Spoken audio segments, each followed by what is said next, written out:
अगूणे सदर आसिफ अली ज़रदारी जी नून लीग अगवान अयाज सादिक सां मुलाक़ात थी है। आसिफ अली ज़रदारी जी अयाज सादिक सां संदसि भाउ जे लाॾाणे ते ताज़ियत कई है।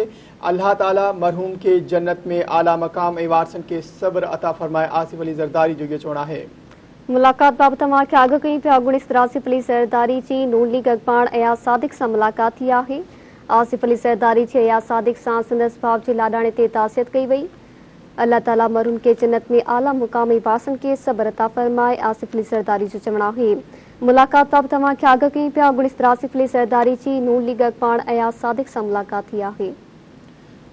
एक पिरो ॿीहर अहम ख़बर के हवाले से नाज़रीन तव्हांखे आगाह कंदा रहूं त अगूणो सदर आसिफ अली ज़रदारी जी नून लीग अगवान अयाज सादिक सां मुलाक़ात थी है। आसिफ अली ज़रदारी जी अयाज सादिक सां संदसि भाउ जे लाॾाणे ते आसिफ अली ज़रदारी ताज़ियत कई है। अल्लाह ताला मरहूम के जन्नत में आला मकाम ऐं वारसनि खे सब्र अता फरमाए।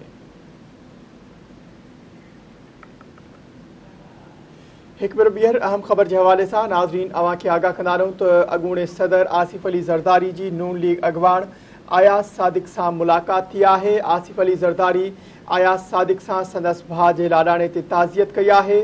आसिफ अली ज़रदारी जो चवणु आहे त अल्लाह ताला मरहूम के जन्नत में आला मकाम ऐं वारसनि खे सब्र अता फरमाए। मुलाक़ात बाबति तव्हांखे आगाह कई पिया। अगूणे सदर आसिफ अली ज़रदारी जी नून लीग अगवान अयाज सादिक सां मुलाक़ात थी है। आसिफ अली ज़रदारी जी अयाज सादिक सां संदसि भाउ जे लाॾाणे ते ताज़ियत कई वई।